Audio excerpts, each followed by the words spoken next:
You're not afraid of the dark, are you? Don't be afraid. Come with me.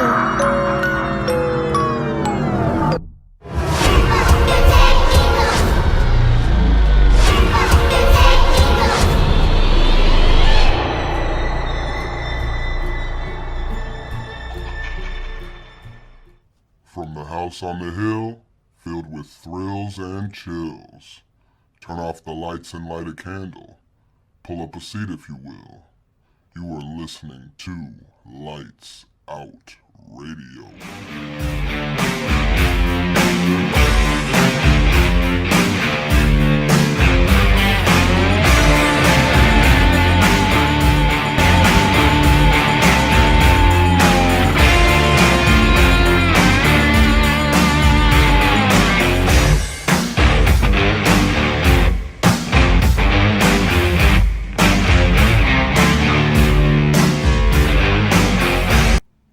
From the foothills of East Tennessee, just a stone's throw away from the Great Smoky Mountain National Park, you are listening to Lights Out Radio. And I'm Justin, your host with the most, the ghost with the toast. How's everybody doing tonight? Yeah. This is the first episode, and I'm so excited. Thank you for checking me out. Thank you for checking the show out. You could be anywhere in the world, but you're here with me. And I'm truly thankful for that. So I just want to say good morning, good afternoon, good evening, good night, salutations, how you doing? Boom. Man, this is a beautiful thing. Like I said, this is the first episode, and I'm super excited about this, you guys. I grew up listening to Art Bell a lot, the Coast to Coast AM show, and that's what kind of sparked and drove this dream of mine. Which it kind of is. I mean, it's a part-time thing, but it's kind of a dream come true because I've been into, the supernatural, ghost, spiritual, unknown, mysterious, whatever you want to call it. I've been into this stuff for a while. And so I did a couple takes and it was sounding flat. And then I realized and thought to myself, like, yo, you're trying to be like Art Bell way too much. And that's when I thought, like, Art was a great dude. He had a great show. But I'm not him. So it just sounded fake, I guess would be the word. I'm not sure. I realized, I'm a little more brazen. I'm a little more, rough around the edges than Art was. So I just got to accept that and roll with it. So that's what I'm planning on doing. And hopefully providing you guys with an entertaining, educational, eye-opening, mind-blowing experience in the process. Now, with that being said, if you do hear any foul language, if you're offended by any kind of swearing or anything like that, I want you to look at the other side of the coin. We are talking about demons and serial killers and demonic possessions and ghosties and ghoulies and creatures of the night. So the occasional swear word or foul language shouldn't really be that tough of a pill to swallow. And on the other side of that, I don't believe that any kind of swearing or foul language diminishes my intelligence or undermines it in any way, shape, or form. So now that we got that kind of disclaimer out of the way, I'm super stoked about this radio show. Eventually, we're going to be taking live calls on the air. It is going to be a live show. I already have a few special guests lined up, ready to talk about some crazy stuff. So that should be really cool. And also, just to give you guys kind of a quick layout. So during the week is going to be kind of a general topic, Q&A, current events kind of thing. And then Saturdays, it's its own animal. It's going to be called Serial Killer Saturdays, which, I mean, obviously is exactly what it claims to be. It's going to be solely based on serial killers. So if that's something that floats your boat or finds your lost remote, go ahead and feel free to check that out. Stay tuned for that one.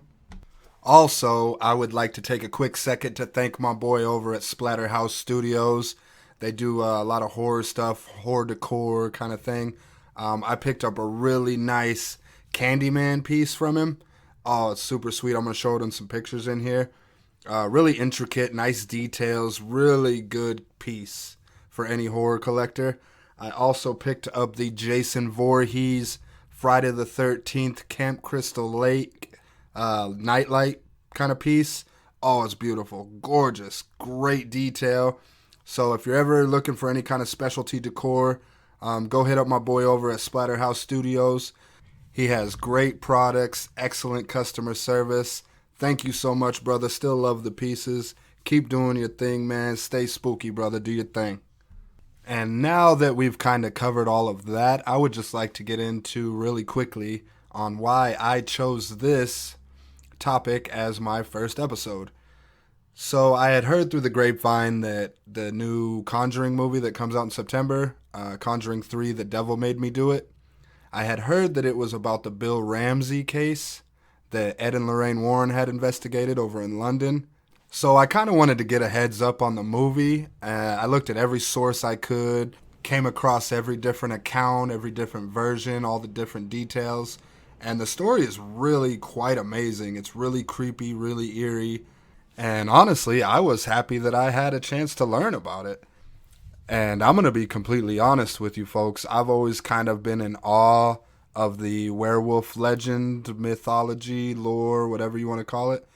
I mean, just the ability to change into this superhuman beast that possessed so much speed and agility and power, just raw power. I mean, it's a pretty amazing thought. Who wouldn't want to be able to possess those kind of abilities? You know what I mean?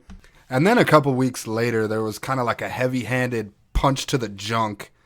We had gotten a news story on our local news station about a boy in Kentucky who had been attacked and killed by a, quote, canine-like animal, end quote. And I mean, from the first time I saw that story on the news before I went to work, something just didn't feel right about it. You know what I mean? You ever get that feeling? Like the details weren't right, the interview with the police wasn't right, the way it was reported wasn't right, the lack of follow-up, like nothing just felt right about it.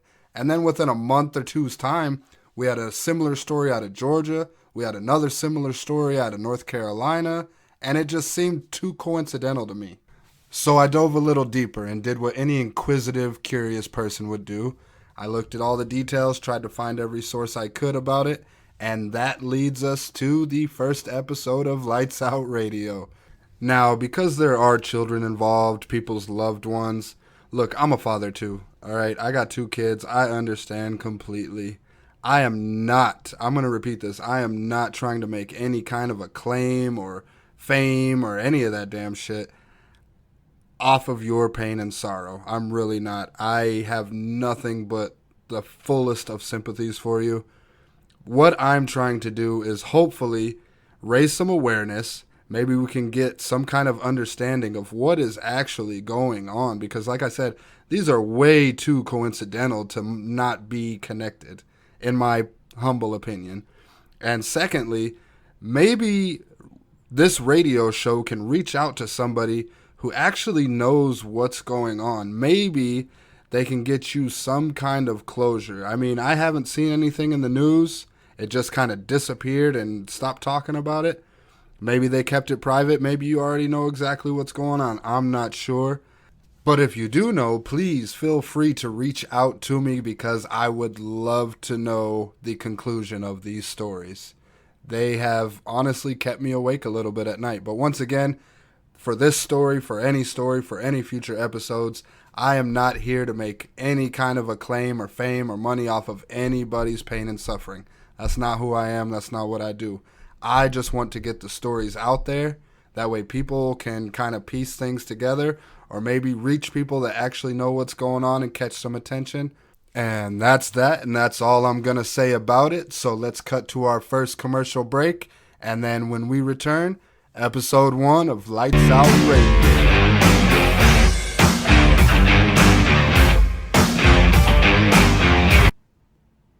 And welcome back, everybody. You are listening to Lights Out Radio, and I'm your host, Justin. We're going to jump right back into this. So the story I touched on a little bit earlier about the boy in Kentucky, the one that really kind of set everything in motion, we're going to jump right into that.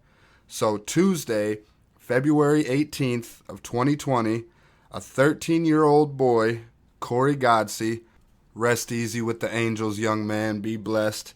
He was found dead by police on a mountainside in Emelina, which is in Knott County, Kentucky. It's about 200 miles southeast of Louisville, on Montgomery Creek Road.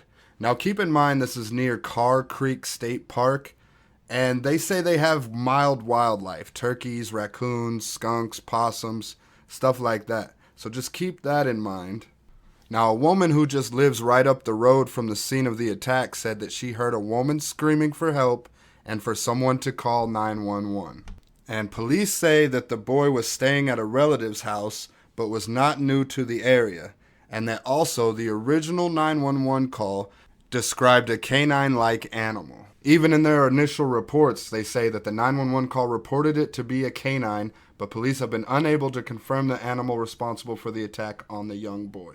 Which sounds really crazy to me, but we're going to get back and finish the story, and then I'll do my little side notes. So the boy's body was discovered 300 to 400 feet up this mountainside. We'll get to that in a minute.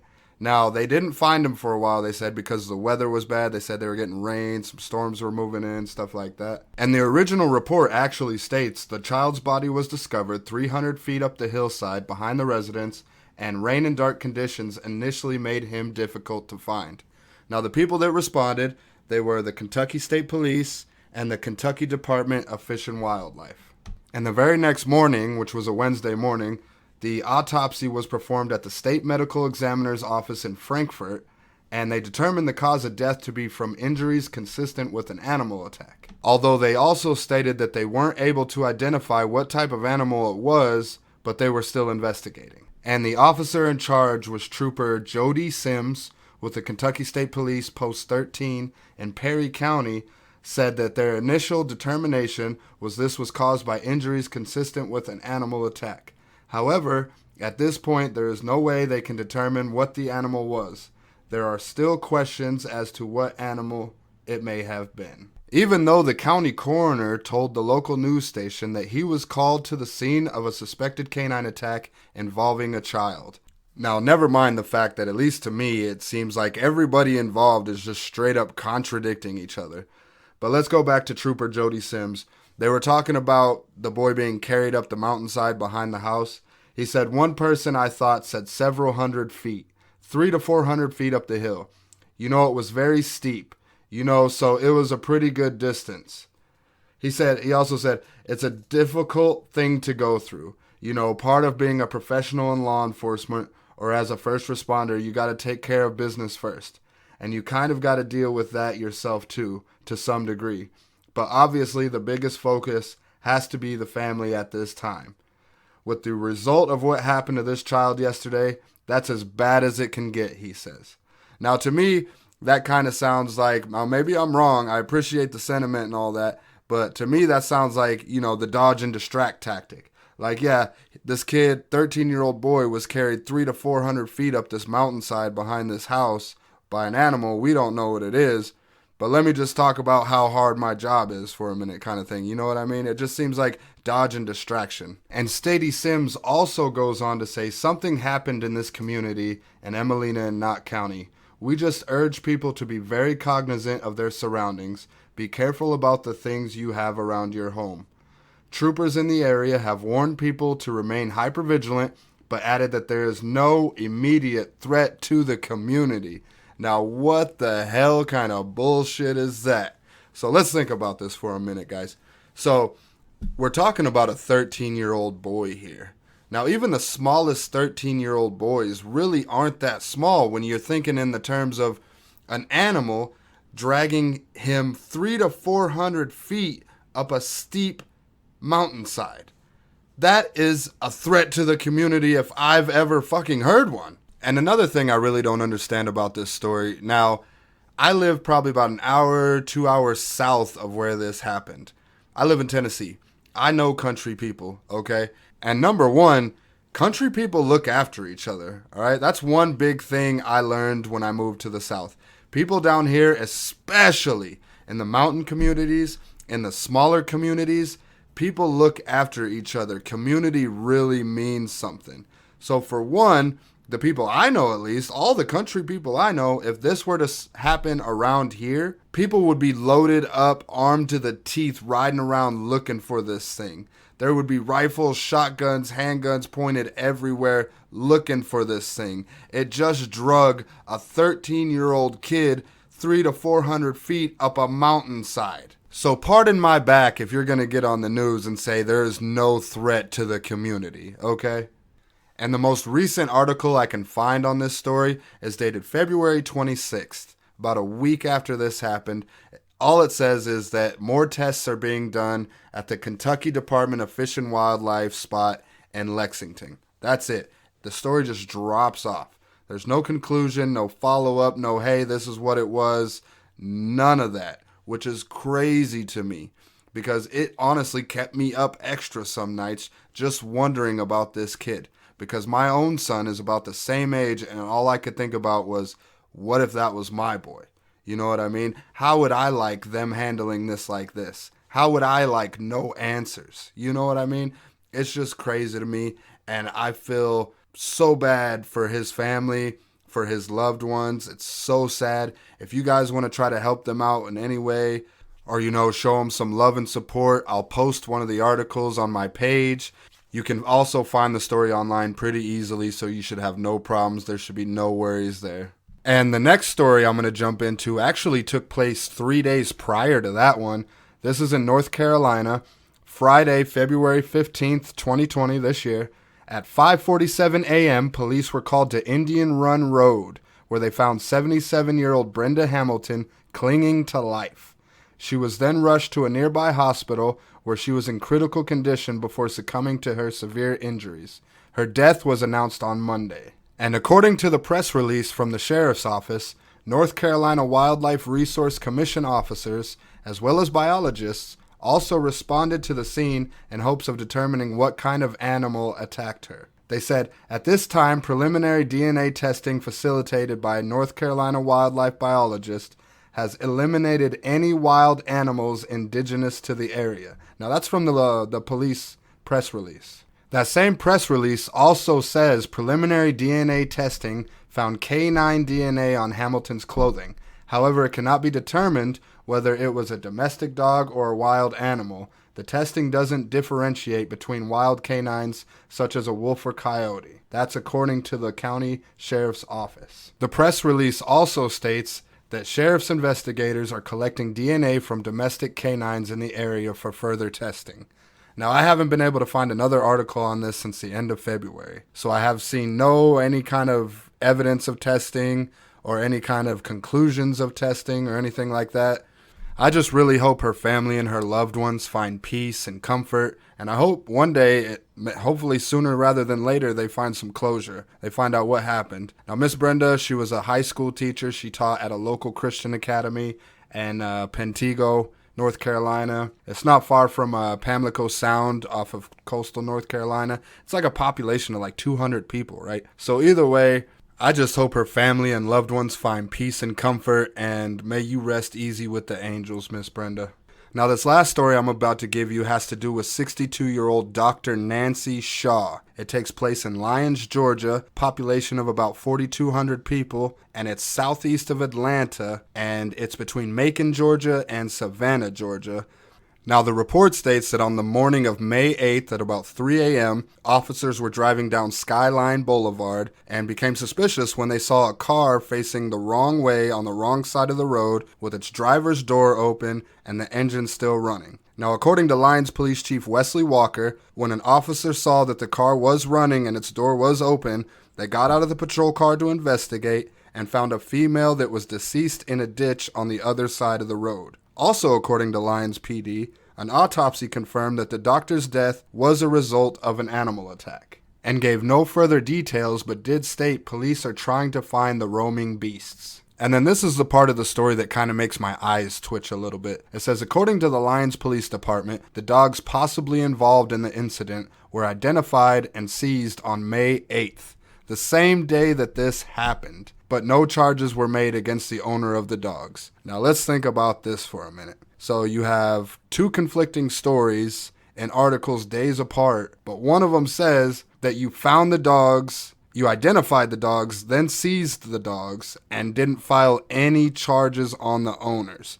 Now, like I said, this is a population town of about 4,200 people. This was a doctor, okay? And it also in the article states that she checked up on the police all the time, went to the police department, made sure they were okay, stopped by the animal shelters all the time, made sure everything was okay there. So she got around in the community, you know what I mean? So if anything were to happen to this lady in such a small town, I would think at the very least, charges would be filed against the owners of the dogs, whether it be negligence, something, you know what I mean? And then the fact that this happened at 3 a.m., well, the cops found her at 3 a.m. and no dogs were in sight. How did they identify the dogs the same day? You know what I mean? Especially if somebody owned the dogs. They weren't just a pack of wild dogs running around like a lot of the articles claim. So it just makes no sense to me. It's really conflicting. And like I say to all the other ones, I wish nothing but peace and comfort for her loved ones and for her family.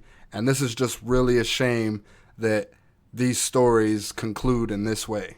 And on that note, we're going to jump to our next commercial break. But when we return, we're going to come back to the main slice of pie, the main entree, the main course.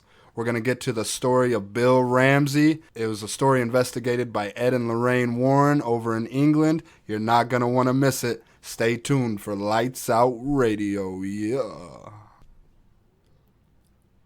Welcome back to Lights Out Radio, and I'm Justin, your host. Now, this story has been come to be known as the Werewolf of London, the Werewolf of Southend over in England. It's a suburb of London. And it has to do with a man by the name of William Ramsey, or Bill Ramsey as the world has come to know him. And whatever had been plaguing this guy had been affecting him from a young age. There's a lot of people that describe his behavior at times as animal-like, and that normally these events would be accompanied by an unusual foul smell. And one of the earliest occurrences, according to Bill's parents and according to Bill himself, happened when he was 9 years old. Now, Bill describes it as being a very warm summer's evening, and that there was a terrible stench in the air, and that out of nowhere, he just flies into this horrendous rage. And his parents come outside to see what the hell is going on, and he proceeds to rip a post that was solidified in concrete. Now, he describes it as a 3x3 post that was solidified in the garden in concrete, ripped it out of the ground as a 9-year-old, and starts smashing it on the ground in front of his parents. Now, he goes on to say that he thought maybe this was just a childhood, isolated incident. He grew up, you know, he got married, he had kids, but he said there was always this violence inside of him, this animalistic tendency to just wreak havoc that he tried to keep a secret. It's also reported that he would wake up from these vivid nightmares, growling and snarling and panting like an animal, much to the worry and fear of his family around him, you know what I mean? And Bill goes on to say that these dreams and nightmares kind of subsided and ended around 1967, in which he thought, you know, whatever had been going on was behind him. Only his future was in front of him. Whatever the evil or whatever it was behind him, because the nightmares just kind of stopped. But in 1983, Bill went out with a group of buddies drinking, and all of a sudden, while he's drinking at the bar, you know, he's having a good time with his friends, he claims that a sudden icy cold sweat just swept over him, and he started to feel sick. So he goes to the bathroom, and he looks in the mirror, and when he looked in the mirror, he said that he saw a wolf staring back at him. So obviously, right, he's freaked out by the whole thing. So he goes back out. He says, hey, guys, you know, he wants to go home. So he asks his buddies to give him a ride home. Now, on the ride home, it's reported that he starts snarling wildly and even turns to the friend next to him and tries to bite his leg. So the driver pulls over. You know, his friends gang up on him to restrain him. They say that it takes all of them because he's displaying such superhuman kind of freakish strength. They restrain him, they hold him down, they calm him down. He finally comes to, and that was the end of the night. You know what I mean? What a crazy night to have. I would not like to party with that guy. And then later when they ask him about it, he claims to know nothing, to remember nothing, anything about that night. So let's jump forward to Christmas time, December, 1983. Bill said he starts feeling these just strong, sharp, horrible chest pains, and just pouring, dripping sweat, like cold sweat from his upper body. And he thinks that it's the beginning of, a major heart attack. So he makes his way to the emergency room of the South End Hospital, where he's put on a gurney and, prepped for examination, where he reports again starting to feel the cold chill and the cold sweat start coming over him.